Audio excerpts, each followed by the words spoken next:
O setor de serviços cresceu pelo 4º mês seguido e você vai ver também. A Fiocruz vai entregar 15 milhões de doses de vacinas da AstraZeneca. Um avião caiu hoje de manhã em Piracicaba. Pelo menos 7 pessoas morreram. Com 80% da população imunizada, Portugal começa a retirar a obrigação do uso de máscaras. E um ponto turístico de Paris está sendo embrulhado para presente. Você vai ver a partir de agora. Olá, boa tarde. O volume de serviços prestados no Brasil avançou 1,1% em julho, na comparação com junho, segundo dados divulgados hoje. Essa foi a 4ª alta mensal seguida.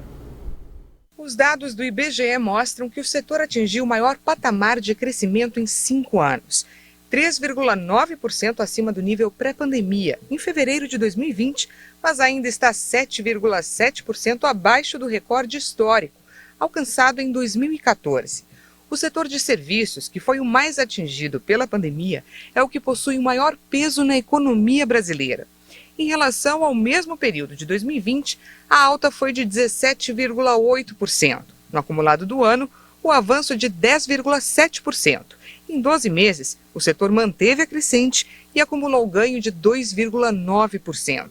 A alta vem de 2 das 5 atividades, em especial pelos serviços prestados às famílias, um aumento de 3,8%. Os serviços profissionais, administrativos e complementares avançaram 0,6% e superaram o patamar pré-pandemia pela primeira vez. As 2 atividades são as que mais sofreram nos meses mais críticos da pandemia. A maior queda vem no volume de serviços de informação e comunicação, de transportes e de outros serviços. A alta vem de 15 das 27 unidades da federação, com os números mais relevantes vindos de São Paulo, Rio Grande do Sul, Minas Gerais, Pernambuco e Paraná. A maior queda foi do Rio de Janeiro, com 4,4%. A Anatel adiou a análise do edital para a implantação do 5G no Brasil. A tecnologia vai aumentar a velocidade da internet móvel no país. Um dos conselheiros da Agência Nacional de Telecomunicações pediu mais tempo para finalizar a análise do documento. A previsão é de que o leilão arrecade 44 bilhões de reais e que as empresas investam 160 bilhões de reais na implantação do 5G. 7 pessoas morreram após um avião cair em Piracicaba, no interior de São Paulo, na manhã de hoje. A aeronave caiu em uma área de mata no bairro Santa Rosa. Com a explosão, houve um incêndio no local. Segundo os bombeiros, no avião bimotor estavam piloto, copiloto e 5 passageiros da mesma família. As vítimas morreram no local. Os bombeiros já localizaram os 7 corpos, segundo a prefeitura. Em nota, a empresa Raizen confirmou a morte do empresário Celso Silveira Melo Filho e da família dele. Celso era acionista e irmão do presidente do Conselho de Administração da companhia, Rubens Ometo Silveira Melo. A área permanece isolada para perícia. O Centro de Investigação e Prevenção de Acidentes Aeronáuticos da Força Aérea Brasileira informou que foi acionado e que vai para o local. A Fiocruz deve começar hoje a entrega de novas remessas da vacina AstraZeneca para o Ministério da Saúde. A Fundação Oswaldo Cruz confirmou a entrega de cerca de 15 milhões de doses de vacinas anti-Covid para essa semana. A quantidade e as datas de envio serão informadas à medida em que ocorrerem as liberações dos lotes, que estão em etapa de controle de qualidade. Na última semana, em algumas capitais do país, a aplicação da segunda dose com o imunizante da AstraZeneca foi comprometida por falta de vacinas. Em nota, a Fiocruz informou que é responsável pela produção e entrega dos imunizantes ao Ministério da Saúde, que as distribui para os estados e aos municípios, e que cabe aos gestores a decisão sobre o uso das doses. O Supremo Tribunal Federal decidiu que a União deve garantir a segunda dose das vacinas contra a Covid para o estado de São Paulo. O Supremo Tribunal Federal formou maioria e confirmou a decisão do ministro Ricardo Lewandowski, que obriga o Ministério da Saúde a assegurar o envio de vacinas contra a Covid-19 suficientes para a aplicação da segunda dose ao estado de São Paulo. 6 dos 11 ministros votaram a favor. Os outros que participaram do julgamento não apresentaram votos por escrito e apenas sinalizaram concordar com a posição do relator. Em agosto deste ano, Lewandowski já havia concedido uma liminar ao governo de São Paulo, que afirmou na época ter sofrido um corte no número de doses do imunizante da Pfizer distribuídas ao Estado. O Ministério da Saúde negou que a mudança de critério tenha representado prejuízo para o Estado. O Brasil já registrou 21 milhões de casos de Covid-19. A média móvel de mortes está há 3 semanas em queda. O Brasil confirmou mais 215 mortes por coronavírus de um dia para o outro. O total subiu para 587.066 vítimas da doença. Também foram registrados mais 6.645 novos casos em 24 horas. Com isso, desde o início da pandemia, já são mais de 21 milhões e 6 mil diagnósticos confirmados. A média de mortes teve uma leve alta e está em 465 vítimas diárias, mas ainda segue abaixo de 500 óbitos há 6 dias. A média móvel de novos casos está em 15.213 e apresenta tendência de queda há 15 dias. Na avaliação da pandemia por regiões, 5 estados registraram alta nas mortes: Ceará, Pernambuco, Piauí, Rondônia e Rio Grande do Norte. Em estabilidade estão 4 unidades da federação. E 17 unidades da federação apontaram queda nos óbitos: Acre, Alagoas, Amapá, Amazonas, Bahia, Distrito Federal, Espírito Santo, Maranhão, Mato Grosso do Sul, Minas Gerais, Pará, Paraíba, Paraná, Rio Grande do Sul, São Paulo, Sergipe e Tocantins. O Rio de Janeiro não divulgou os dados. O Brasil já aplicou mais de 213 milhões de doses de vacinas contra a Covid. De acordo com o Ministério da Saúde e as secretarias estaduais, mais de 138 milhões e meio de pessoas tomaram a primeira dose, ou 64% da população. Mais de 74 milhões tomaram a segunda dose, ou dose única, ou 34% dos brasileiros. Portugal vai começar a relaxar o uso de máscaras ao ar livre. O país, que tem cerca de 80% da população completamente imunizada, é um dos líderes de vacinação no mundo. O principal órgão de saúde de Portugal, a Direção-Geral da Saúde, vai modificar as orientações sobre o uso das máscaras, que não serão mais obrigatórias ao ar livre e passam a ser opcionais em situações especiais, como em ambientes fechados e com aglomerações. A proteção segue sendo obrigatória para entrar no transporte coletivo, em órgãos públicos, supermercados, centros comerciais, salões de beleza e restaurantes. Dentro das escolas, tanto os professores quanto os alunos a partir dos 10 anos devem fazer uso da máscara. Segundo dados do Observatório Our World in Data, Portugal é o país com mais pessoas completamente imunizadas no mundo, com cerca de 80% da população. E 87% dos portugueses receberam pelo menos uma dose de alguma vacina. O país fica atrás apenas dos Emirados Árabes Unidos, com 89%. A prioridade do governo português agora é conseguir imunizar a população mais jovem do país. O furacão Nicholas tocou o solo no estado americano do Texas hoje de madrugada e pode trazer chuvas fortes e inundações. As informações foram divulgadas pelo Centro Nacional de Furacões. Nicholas, que ganhou força de furacão de categoria 1, tem ventos de 120 km por hora e deve provocar até 45 centímetros de chuva na região de Houston, a maior cidade texana. Chuvas fortes, ventos intensos e tempestades ciclônicas estão previstas para áreas da costa central e norte do estado americano do Texas. O Serviço de Meteorologia informou que o volume de água pode provocar inundações repentinas e, inclusive, fatais para grande parte da costa do Golfo do México. Caso siga a trajetória prevista, o olho do furacão deve passar pelo sudoeste da Louisiana na quarta-feira. O centro pediu à população que adote todas as medidas de proteção necessárias e fique atenta às instruções das autoridades. A iminente chegada da tempestade provocou o cancelamento de muitos voos em aeroportos da região. O canal de navegação do porto da cidade também foi fechado.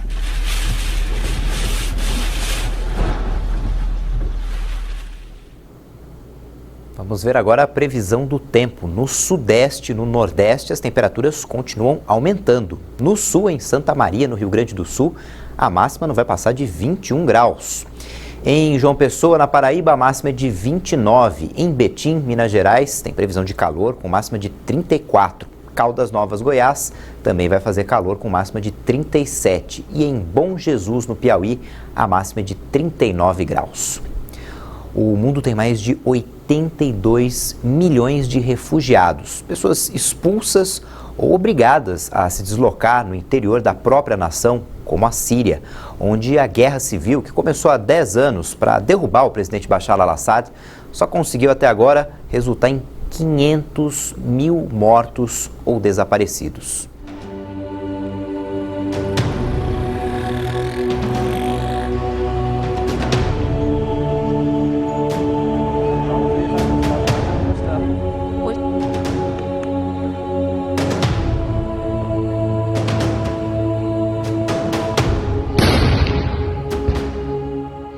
Uma vez caiu uma bomba bem do lado da gente, que meu marido ficou, não escuta muito, sabe? Ele escuta só 30%.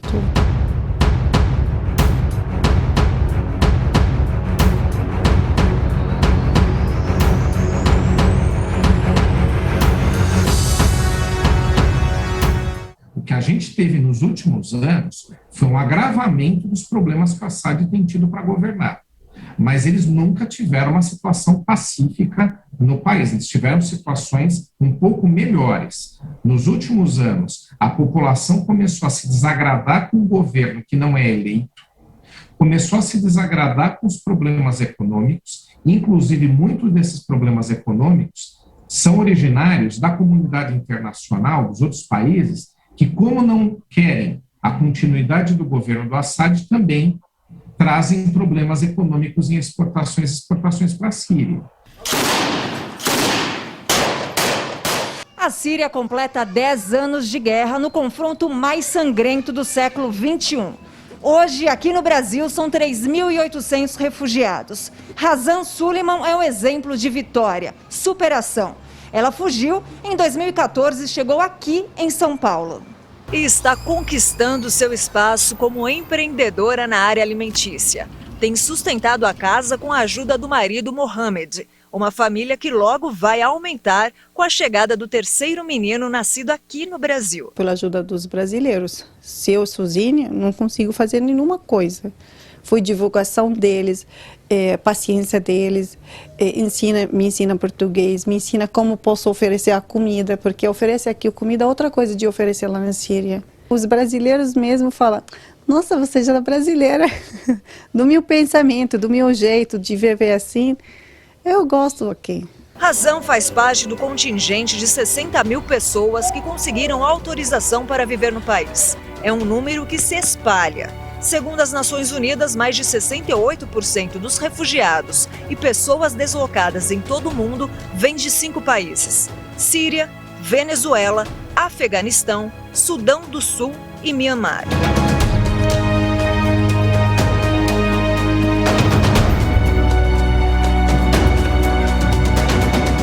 Um refugiado não teve escolha, né?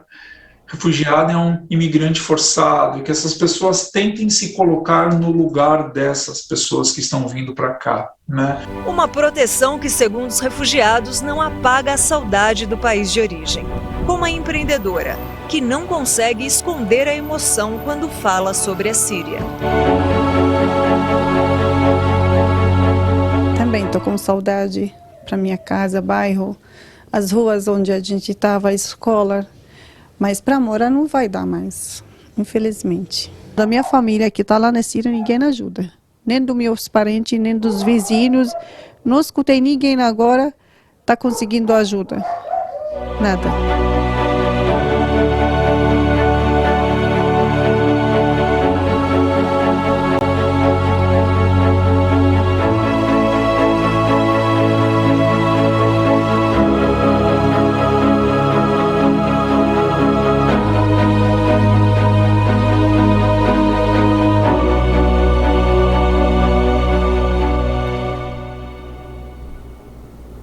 Depois do intervalo, a gente fala do depoimento de Marcos Tolentino na CPI da pandemia.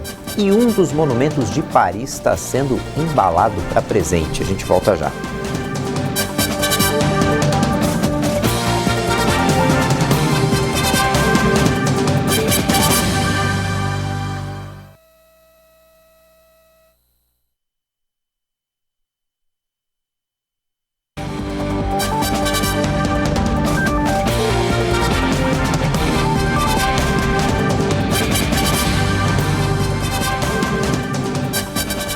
Polícia Federal faz hoje uma operação contra um grupo criminoso especializado em fraudar benefícios de seguro-desemprego do pescador artesanal. O benefício é pago pelo INSS a pescadores durante o período em que as atividades são suspensas temporariamente para a preservação de algumas espécies de peixes. 60 policiais cumprem 8 mandados de busca e apreensão no Distrito Federal, em Goiás e em Minas Gerais. 15 investigados foram intimados a depor. Segundo a investigação, os suspeitos usavam documentos falsos de falsos pescadores, além de pessoas que já estavam recebendo outro tipo de benefício. Dessa vez, quem presta depoimento na CPI da Covid é Marcos Tolentino, apontado como suposto sócio oculto de uma fiadora da Covaxin. Tolentino é apontado como sócio oculto da Fibbank, uma empresa que ofereceu uma proposta de cerca de 80 milhões de reais em um contrato firmado entre a Precisa Medicamentos e o Ministério da Saúde para a compra da vacina Covaxin. O depoente falou em seu discurso de abertura sobre as sequelas de uma grave infecção da Covid-19 e o motivo de não ter comparecido na primeira vez em que foi convocado a participar da comissão. Ao ser questionado sobre quem é o dono da Fibbank, Tolentino informou que já havia respondido esta pergunta. Vossa Senhoria não sabe quem é o dono da Fibbank, ou não pode explicar quem é o dono da Fibbank?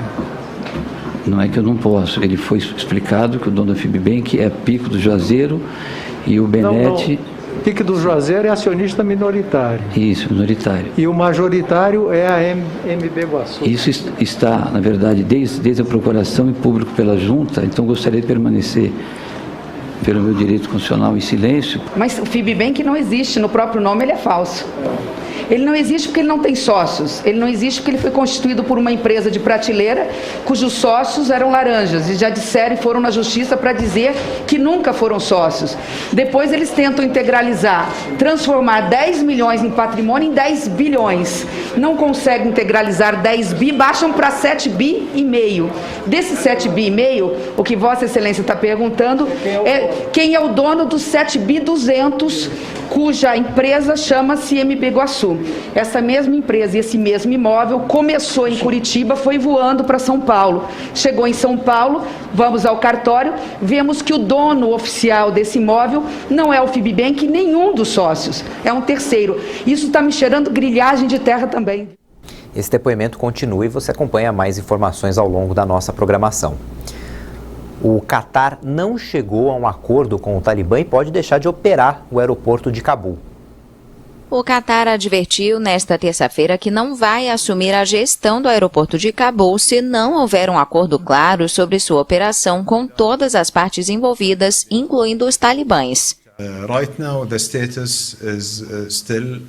No momento, o status ainda está em negociação porque precisamos ter um acordo claro para todos, para todas as partes. Quem vai cuidar da parte técnica, quem vai cuidar da segurança. Muitas coisas precisam ser acordadas. There are a lot of things that need to be agreed on. Doha virou um intermediário-chave no Afeganistão após a retirada das tropas dos Estados Unidos em agosto. O país ajudou na retirada de milhares de estrangeiros e afegãos, negociando com o novo governo talibã e apoiando as operações no aeroporto de Cabul. Desde a saída americana, a companhia aérea Qatar Airways organizou vários voos a Cabul, transportando ajuda e representantes de Doha, assim como pessoas com passaporte estrangeiro. A intervenção americana de 2 décadas no Afeganistão terminou com a retirada aérea de mais de 120 mil pessoas de Cabul, depois que os talibãs retomaram o poder. O governo dos Estados Unidos retirou as últimas tropas do Afeganistão em 30 de agosto. A ação pôs fim à guerra mais longa do país, um pouco antes do aniversário dos ataques de 11 de setembro de 2001, que provocaram a invasão. O secretário de Estado americano, Antony Blinken, garantiu que o governo de Joe Biden estava preparado para os piores cenários no Afeganistão. O chefe da diplomacia dos Estados Unidos passou por um interrogatório ante o Comitê de Relações Internacionais da Câmara dos Representantes. Legisladores da oposição acusam a Casa Branca de liderar um desastre histórico. A evacuação em si foi um esforço extraordinário, sob as condições mais difíceis imagináveis por nossos diplomatas, militares, profissionais de inteligência. Eles trabalharam 24 horas por dia para levar cidadãos americanos, afegãos que nos ajudaram, cidadãos de aliados e parceiros e afegãos em risco em aviões. para fora do país, para os Estados Unidos ou locais de trânsito que nossos diplomatas haviam arranjado e negociado em vários países. Blinken ainda criticou a situação herdada no Afeganistão após o fim do governo do ex-presidente Donald Trump. Em janeiro de 2021, o Talibã estava com um posicionamento militar mais forte desde o 11 de setembro. E tínhamos a menor quantidade de tropas em terra desde 2001. Como resultado, ao assumir o cargo, o presidente Biden imediatamente enfrentou uma escolha entre acabar ou elevar a guerra. Se ele não tivesse seguido adiante com o compromisso do antecessor, os ataques às nossas forças e aos de nossos aliados teriam retomado e os ataques do Talibã em todo o país às principais cidades do Afeganistão teriam começado. Os Estados Unidos e aliados retiraram 124 mil pessoas do Afeganistão em uma das maiores pontes aéreas da história. A Casa Branca afirma que apenas cerca de 100 cidadãos americanos permanecem no país, que todos foram repetidamente contatados por diplomatas e que outros saíram após a retirada, em linha com as promessas do Talibã. Começou hoje o prazo para inscrição do Exame Nacional do Ensino Médio de 2021 para os estudantes isentos no exame em 2020 que não foram nos dias das provas. A reabertura foi determinada pelo Supremo Tribunal Federal e pode garantir a isenção para cerca de 3 milhões de estudantes. A prova para esses candidatos vai ser nos dias 9 e 16 de janeiro do ano que vem. O prazo para isenção termina no dia 26 de setembro. Os turistas e os moradores de Paris terão uma novidade ao visitar o Arco do Triunfo. O monumento vai ser completamente embrulhado para presente. De 18 de setembro a 3 de outubro, o sonho de juventude do artista plástico búlgaro Cristo e de sua esposa Jeanne-Claude vai se tornar realidade. O monumento de 50 metros de altura vai ser inteiramente coberto com tecido e amarrado com uma corda vermelha. Ao todo, são 25 mil metros quadrados de pano e 3 mil metros para o laço. Eu acho que é impressionante, honestamente.